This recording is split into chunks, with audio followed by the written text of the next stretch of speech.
आनंद अमृतराज से जुड़ते हैं, जो कि महेश्वर हजारी शपथ ग्रहण के बाद जब अपनी कुर्सी पर अपने विभाग का कार्यभार जब वो संभाल रहे हैं तब की ये तस्वीरें हम आपको दिखा रहे हैं।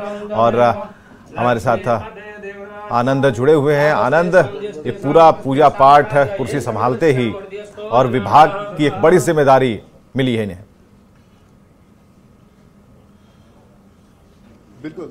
बिल्कुल विवेक, हमारे साथ खुद सूचना जनसंपर्क मंत्री महेश्वर हजारी जी मौजूद हैं। महेश्वर जी, आज आपने पदभार ग्रहण किया, क्या कुछ प्राथमिकता रहने वाली एक बड़ी जिम्मेदारी? देखिए, सबसे पहले मैं अपने आदरणीय नेता नीतीश कुमार जी को धन्यवाद देना चाहूँगा, जिन्होंने पूरा उस पर विश्वास करके और कैबिनेट में स्थान देने का काम किए। और चूंकि इससे पहले भी मैं भिन्न भिन्न विभागों का मंत्री थे और बहुत अच्छा से जनता की सेवा की भावना से और बिहार सरकार में अच्छा काम करने का काम किया। तो आदरणीय नेता नीतीश कुमार जी ने मुझे यह पद देने का काम किया, मैं इसके लिए धन्यवाद देता हूं, आभार प्रकट करता हूं। जनता दल यूनाइटेड के सभी कार्यकर्ताओं, निश्चित नेतृत्व को भी धन्यवाद आभार प्रकट करना चाहता हूं। और जो जवाबदेही दी है आदरणीय नेता नीतीश कुमार जी, मैं रात दिन मेहनत करके उस पर खरा उतरने का काम करूंगा और कोशिश करूंगा कोई भी विभाग खराब नहीं होता है। जो विभाग मिलेगा, हर विभाग का अच्छा विभाग होता है, उसी विभाग में मेहनत करके चार चांद लगाने का काम करेंगे। क्या कुछ प्राथमिकता रहेगी सर? देखिए, इस बार का जितनी भी प्राथमिकता है, जो बिहार सरकार जो काम कर रही है वह आम जनताओं तक नहीं पहुंचती है, तो सूचना और प्रसारण मंत्रालय का काम है जो आम जनताओं तक किस तरह से पहुंचे। आम जनताओं तक बिहार सरकार की जो इतनी अच्छी काम कर रही है, 2005 के बाद जो बिहार सरकार काम किया है वो ऐतिहासिक है। आज पटना पहचान में नहीं आ रही है, वो आदरणीय नेता नीतीश कुमार जी की देन है। पूरे बिहार में चले जाइए, किसी कोने में तो इतना रोड है, पुल पुलिया, बिजली के सेक्टर में इतना काम हुआ है। आम जनताओं के बीच में जो मैसेज है, आप कहीं से कहीं जाइए, 5 घंटा में चले आइए बिहार के किसी कोना से पटना।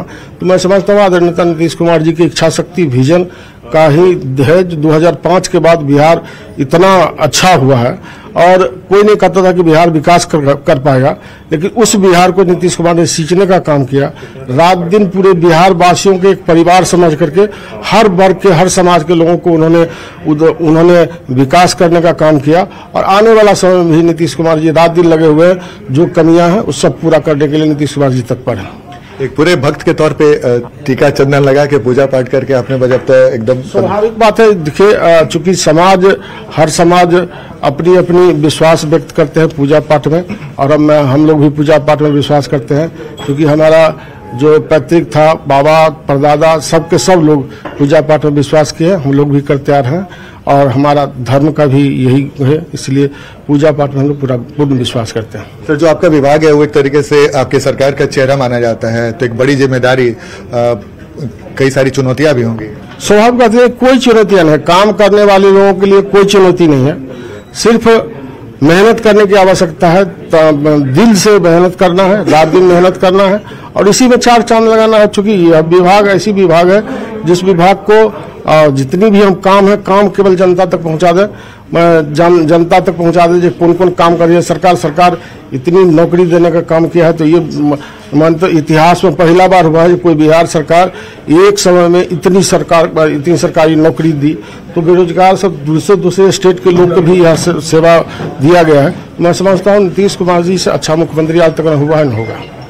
तो विवेक, महेश्वर हजारी बेहद उत्साहित है और उन्होंने कहा कि कोई भी विभाग मिले, इसके पहले भी उन्होंने कई सारे विभागों को संभाला है और आज भी उन्होंने बोला कि विभाग कोई भी विभाग छोटा होता है न बड़ा होता है, एक बड़ी जिम्मेदारी है सरकार के विकास के कार्यों को जनता तक पहुंचाया जाए, जो भी बातें हैं जनता तक आसानी से पहुंचे, उसकी कोशिश रहेगी। और लगातार पूजा पाठ का दौर चल रहा है। देखिए, पूजा पाठ और मंत्रोच्चारण के बीच में महेश्वर हजारी पदभार ग्रहण कर रहे हैं। सूचना जनसंपर्क विभाग एक बड़ा विभाग होता है और उस विभाग की जिम्मेदारी के तौर पर आज महेश्वर हजारी ने संभाला है और उन्होंने कहा कि नीतीश कुमार के विकास कार्य को कैसे जनता तक पहुंचाया जाए, ये कोशिश रहेगी। लेकिन एक चुनौती और भी है आनंद की, जो जनता है, ये सरकार की बात तो जरूर आम जनता तक पहुंचाएंगे, अच्छी बात है, लेकिन आम जनता भी अपनी बात इन तक पहुंचा पाए, इसके लिए क्या दोनों तरफ परस्पर होना चाहिए। तो महेश्वर हजारी से ये पूछिए, क्योंकि हम जब पटना को ही बांट लें तो पटने को अगर 4 भाग में बांटेंगे तो दानापुर भी एक इलाका, दानापुर के लोग जो है वो महेश्वर हजारी से डायरेक्ट बात करना चाहते हैं। तो कुछ ऐसा सरल सुलभ है क्या, कोई नंबर है? बिल्कुल, हजारी जी, आपने कहा कि सरकार की बात जनता तक पहुंचानी है। अगर मान लीजिए जनता आपसे संपर्क साधना चाहे तो आसानी से कैसे आप तक पहुंच सकती है, क्योंकि कई बार जनता की समस्या होती है। तो आप चूंकि ऐसे पद पर हैं, आपसे अगर बात पहुंच गई तो सरकार तक पहुंच जाएगी। देखिए, मैं तो हमेशा जब भी मैं भिन्न नगर विकास एवं आवास मंत्री थे, उसके बाद उद्योग मंत्री रहे, उसके बाद भवन निर्माण मंत्री रहे, योजना विकास रहा, तो जब भी मैं तो समझता 10 बजे रात में, जब सवेरे उठते हैं 10 बजे रात तक मैं जनता से ही मिलता रहता हूं और पूरे बिहार की जनता हमसे भेंट करती है और सारी की सारी समस्याएं सुनते हैं। जो भी होता है उसका आवेदन लेके जो हमारा शीर्ष नेतृत्व है शीर्ष जगह पहुंचाने का काम करते हैं। इसलिए हमसे हमारा दरवाजा हमेशा खुला हुआ रहता है, कभी भी लॉक नहीं होता है, हमेशा जनता के संपर्क में। नंबर भी जनता के लिए सार्वजनिक रहेगा और जनता के लिए नंबर भी मेरा सार्वजनिक है, सब दिनों से सार्वजनिक है। इसलिए जनता के बीच में हमेशा तत्पर रहते हैं किस तरह से जनता का काम करे, किस तरह से जनता हमारे जो सरकार कर रही है वो जनता तक जाए। तो विवेक, आपने सुना होगा कि जनता के लिए सुलभ रहेंगे मैसूर हजारी। ऐसा भी इनके बारे में माना जाता है कि बेहद सीधे साधे मंत्री के तौर पे जाने जाते हैं और इन्होंने कई सारे विभाग संभाले। और उन्होंने कहा भी कि अभी जो जनता जब भी संपर्क साधने की कोशिश करेगी उनका दरवाजा खुला हुआ है, उनका नंबर है वो भी सार्वजनिक है और जिन्हें भी इच्छा हो उन तक पहुंचे। तो ये बिहार के नए सूचना जनसंपर्क मंत्री के तौर पर मैसूर हजारी ने पद संभाल लिया है और बाजाबता पूजा पाठ के बाद प्रसाद भी कर लीजिए सर, प्रसाद ग्रहण तो प्रसाद ग्रहण भी किया जा रहा है विवेक। और जो आपने सवाल पूछा वो सवाल भी हमने उनसे ले लिया और उनके पुत्र भी यहाँ पे हैं अपने पिताजी के बगल में। संपर्क और एक बड़ी जिम्मेदारी उन्होंने अपने पिता का आशीर्वाद भी लिया। एक बड़ी जिम्मेदारी है, उस जिम्मेदारी का पालन भी करना है। और जो स्थिति है इस वक्त आप देख पा रहे हैं कि बिहार में ज़रूरी है कि कहीं ना कहीं कोई एक जो कम्युनिकेशन है, एक परस्पर जो बातचीत का सिलसिला है, वो कहीं भी उसमें लैक ना हो, उसमें कहीं कोई रुकावट अवरोध ना हो डायरेक्ट। और मैसूर हजारी के पृष्ठभूमि के बारे में आपने कहा भी कि काफ़ी सरल नेता। और देखिए यहाँ पर भी जो उनका एक दूसरे को जिस तरह से मिठाइयाँ खिला रहे हैं, ऐसा नहीं है कि पदभार उन्होंने ग्रहण किया, बल्कि वहाँ पर उपस्थित जितने पत्रकारगण हैं सभी को उन्होंने मिठाइयाँ खिलाई हैं, पूजा किया है। और ये संपर्क हमेशा बना रहे, लोग यही चाहते हैं। लोगों का कहना यही है कि भाई जो भी मंत्री बने, ये जो 94 वाला नंबर जो परेशान करता है, ये परेशानी ना हो कि लगा रहे हैं कभी स्विच ऑफ आ रहा है, कभी उठा ही नहीं रहे हैं। तो ये इससे आनंद आप भी समझ पा रहे होंगे मैं क्या कहना चाह रहा हूँ। बिल्कुल बिल्कुल हजारी जी, कई बार होता है कि जब सरकारी नंबर रहता है वो मंत्री बनने के बाद उठता नहीं है, तो कैसी स्थिति तो नहीं हो जाएगी? मेरा ये नहीं, बहुत बरसों पुरानी नंबर है, वो नंबर हमेशा ऑन रहता है, सब कोई से बात करते हैं। माननीय जितने पत्रकार जी हैं 12 बजे रात कभी कभी की है तब भी उठाए हैं, इसलिए कहीं कोई शंका करने की आवश्यकता नहीं है। मेरा दरबार भी हमेशा खुला रहता है, मेरा नंबर भी हमेशा खुला, मेरा दिल भी खुला रहता है आम जनता को। मीडिया का इंटरेक्शन अब लगातार आपसे तेज हो जाएगा। स्वाभाविक बात है, मीडिया के लिए तो हमेशा और रहता है, चूंकि मीडिया ही हम लोगों का आंख होते ही है। अब मीडिया नहीं रहेगी तो हम लोगों को मैसेज आम जनता के बीच में नहीं जाएगी, इसलिए मीडिया के सम्मान भी और उनके लिए दिल भी खुला रहता है। तो विवेक, आपने सुना होगा नंबर नहीं बंद रहने वाला है, सरकारी नंबर हो या प्राइवेट नंबर हो, वो दोनों नंबर चालू रहेगा। और लगातार मंत्रोच्चारण के बीच में मैसूर हजारी चेहरा खिला हुआ और बेहद खुश प्रसन्न नजर आ रहे हैं। और उन्होंने कहा कि मुझे जो जिम्मेदारी दी गई है उस जिम्मेदारी मैं पूरी तन्मयता से निभाऊंगा और कहीं कोई समस्या नहीं होगी। तो ये लगातार जो नीतीश मंत्रिमंडल का जो विस्तार हुआ उसमें जो भी मंत्री हैं जिन्हें नया विभाग मिला है, जेडीयू में अमूमन तमाम मंत्रियों को विभाग वही दोहराया गया। कुछ मंत्री ऐसे हैं जिनका विभाग बदला गया, जिसमें सूचना जनसंपर्क मंत्री के तौर पर मैसूर हजारी पहली बार इसमें आए हैं, तो उन्होंने पदभार संभाला। तो ये तस्वीर हम आपको दिखा रहे हैं, सूचना जनसंपर्क विभाग की तस्वीर, जहां पे मंत्री मैसूर हजारी पदभार ग्रहण कर रहे हैं। और उनके बेटे भी हैं, इस वक्त हम उनके बेटे भी हैं जो यहाँ पर वो विदेश में रहते हैं, लेकिन अपने पिताजी के मंत्रिमंडल का। आप एक मिनट इधर आइएगा। पापा फिर से मिनिस्टर बने? जी, पिताजी फिर से मिनिस्टर बने हैं और इसके लिए माननीय मुख्यमंत्री जी को और हमारे परिवार की तरफ से सबको बहुत बहुत। पिताजी से कुछ एक्स्ट्रा उम्मीद है आपका? पिताजी से इस बार यही उम्मीद है कि पूरे बिहार में हर दिन 10 उद्घाटन होना चाहिए और सारे पूरे जितने भी जिला है सबका विकास पूरे बिहार में, पूरे भारतवर्ष में सबसे ज्यादा बिहार का विकास होना चाहिए। तो आपने सुना विवेक, बहुत बहुत शुक्रिया आनंद हमसे बातचीत करने के लिए। तो नई चुनौतियां हैं, लेकिन इस बीच एक खबर भी है। भारतीय नौसेना समंदर में अपने पराक्रम के लिए जानी जाती है। एक बार फिर नेवी के कमांडो ने समंदर में बड़ा ऑपरेशन किया और सोमालिया के समुद्री लुटेरों को घुटने पर ला दिया। कहा जा रहा है कि 35 डकैतों ने आत्मसमर्पण किया है और नेवी के इस ऑपरेशन की कुछ तस्वीरें भी जारी की गई हैं।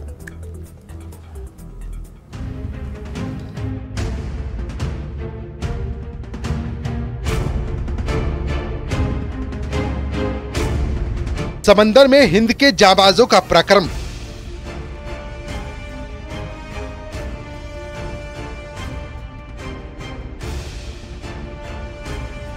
सोमालिया के डकैतों का सरेंडर। भारतीय नौसेना को एक बार फिर से बड़ी कामयाबी हाथ लगी है। नेवी के शूरवीरों के आगे सोमालिया के समुद्री लुटेरों ने घुटने टेक दिए। लुटेरों ने नेवी के धुरंधरों से मुकाबला करने की भरसक कोशिश की, लेकिन नेवी ने उनके मंसूबों को मिट्टी में मिला दिया।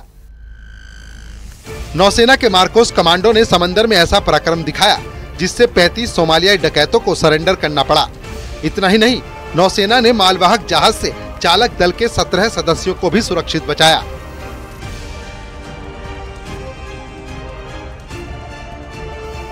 इस तरह नेवी ने 3 महीने पहले हाईजैक हुए जहाज को सोमालिया के खूंखार लुटेरों से बचा लिया। नेवी ने एक वीडियो भी जारी किया है जिसमें एक समुद्री लुटेरा नेवी के हेलीकॉप्टर पर गोलियां चलाता दिख रहा है। नेवी के कमांडो ने डकैतों से सरेंडर करने को कहा, लेकिन उन्होंने फायरिंग कर दी, जिसके बाद नेवी ने समुद्री डकैतों के खिलाफ ऑपरेशन छेड़ दिया। भारतीय तट से तकरीबन 1400 समुद्री मील दूर इस ऑपरेशन को अंजाम दिया गया।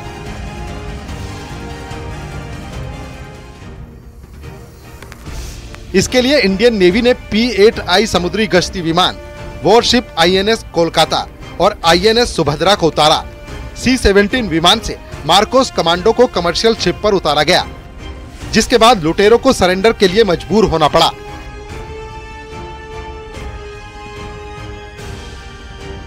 नेवी को सूचना मिली थी कि सोमालिया के समुद्री लुटेरे समंदर में लूट की बड़ी वारदात को अंजाम देने की फिराक में हैं और इसके लिए वो हाईजैक किए गए जहाज का इस्तेमाल कर रहे हैं। 3 महीने पहले अदन की खाड़ी में इस जहाज को हाईजैक किया गया था। ये जहाज माल्टा का था और इसका नाम MV रुएन है। सोमालिया के लुटेरे MV रुएन का इस्तेमाल लूट की गतिविधियों के लिए कर रहे थे।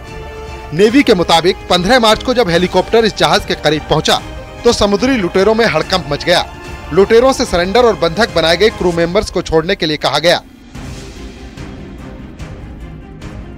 लेकिन उन्होंने फायरिंग शुरू कर दी, जिसके बाद नेवी के मार्कोस कमांडो भी हरकत में आए और सफलतापूर्वक मिशन को अंजाम दिया। कहा जा रहा है कि 35 लुटेरों ने सरेंडर कर दिया। इससे पहले भारतीय नौसेना ने 14 मार्च को हिंद महासागर में बांग्लादेशी जहाज MV अब्दुल्ला को सोमालिया के समुद्री लुटेरों से बचाया था। सोमालिया के डकैत समंदर में काफी सालों से आतंक मचाते हुए आए हैं। सोमालिया वो मुल्क है जिसके समंदर में बड़ी तादाद में मछलियां हैं। साल 1990 तक मछली का कारोबार ही यहाँ के लोगों के जीवन यापन का साधन था।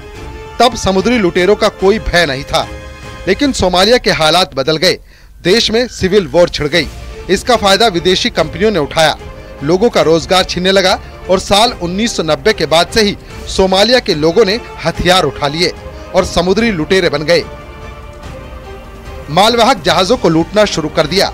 तब से लेकर अब तक ये सिलसिला बदस्तूर चलता आ रहा है। लेकिन ये समुद्री लुटेरे भारतीय नौसेना से बेहद खौफ खाते हैं, क्योंकि भारतीय नौसेना हमेशा इन डकैतों पर भारी पड़ती है। Bureau report, news 18।